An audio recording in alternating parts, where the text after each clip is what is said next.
I will catch you guys next time.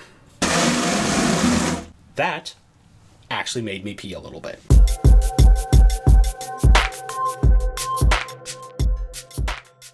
Hey, what's going on, everybody? My name is Greg, and this is Technically Speaking. So follow me on a little bit of a tangent here. Think back to May of 2016, and Google had just announced their Made by Google initiative during I/O, which is their annual developers conference. And the main idea here is that Google wants to exercise more control over their hardware in an effort to improve the end user experience. Not only in terms of performance and reliability, but most importantly, consistency. So if that sounds familiar, it should, because it's the exact same playbook that Apple's running from. Now, Apple has figured out that if you have this absolute control over the hardware, you can maximize the performance of the operating system and thus have the best possible user experience.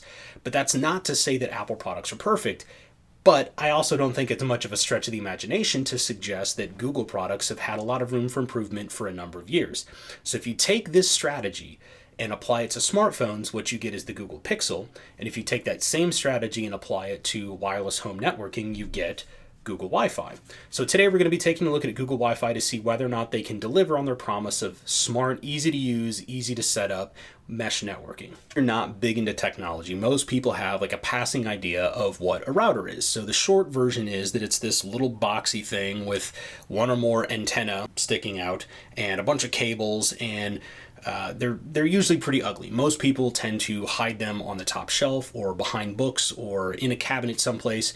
But the problem with that is it has the side effect of also limiting the range of your wireless network and in some cases making your internet slower. Enter mesh networking. So mesh networking isn't new. It's been around for a long time, but what is new is that it's finally available in cheaper, more affordable home networking products. So mesh networking allows multiple routers to work together to rebroadcast the same network, allowing you to go from one end of your palatial manor to the other and never drop your wireless signal. You can buy a single Google Wi-Fi for $129 that covers between 500 and 1,500 square feet, or a 3-pack for $299 that covers up to 4,500 square feet. For the tech heads out there, each puck has dual 1 gigabit Ethernet ports, 2 AC 1200 wireless antenna that cover the 802.11 spectrum, ABG, and AC, which provides simultaneous dual band Wi-Fi at 2.4 and 5 gigahertz, 512 megabytes of RAM, 4 gigs of onboard flash storage, a quad-core ARM CPU, all wrapped up in a lightweight white plastic case that isn't hateful to look at. The translation is it supports almost every version of Wi-Fi ever created so that all of your devices will be able to connect without issue, and you won't have to switch between 2.4 and 5 gigahertz networks thanks to the simultaneous dual band technology, which is an amazing feature. There's also an LED on the front which serves as a basic status indicator in place of the usual half dozen or more poorly labeled blinky lights on most other routers. Setup is an absolute cakewalk. Just download the Google Wi-Fi app, you plug in power and Ethernet cable, follow the on-screen prompts in the Wi-Fi app, and when prompted, you scan the QR code on the bottom of the device. You can give the device a handy identifier like family room for easy management, and then after a series of internet tests, you're all done. Adding additional routers to create the mesh part of the network is just as easy. You follow the same basic steps, you scan the barcode for the additional routers that you want to add, and the routers take care of the rest. That's it. It's all done. Seriously. You can now walk from one end of your 100-acre estate to the other and never lose Wi-Fi connection and not have to switch networks. It's absolutely glorious. The app also has a ton of awesome additional features, including the ability to assign managers in case you want to give your wife the ability to check whether or not the internet's down.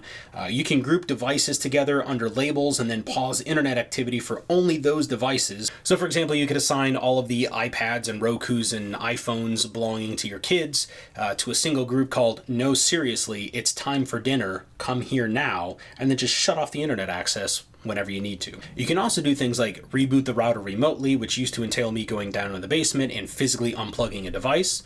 You can check download and upload statistics, set up a guest network so that you don't have to share out your password every time somebody comes over. You can prioritize devices so that it has more bandwidth and faster downloads and less buffering. This is a really useful feature if you have, say, a device hooked up to your TV and want to prioritize Netflix traffic on that particular device. The features alone makes this an awesome device, but when you combine that with the awesome Wi-Fi coverage, the reasonable price, the super easy setup, Google Wi-Fi has easily become like the best home networking purchase I have made. Full stop. I highly recommend this device. That's all for today, everyone. Thank you for stopping by to check out the video. If you like what you see, please leave a comment below. Don't forget to like, share, subscribe, and I will catch you guys next time.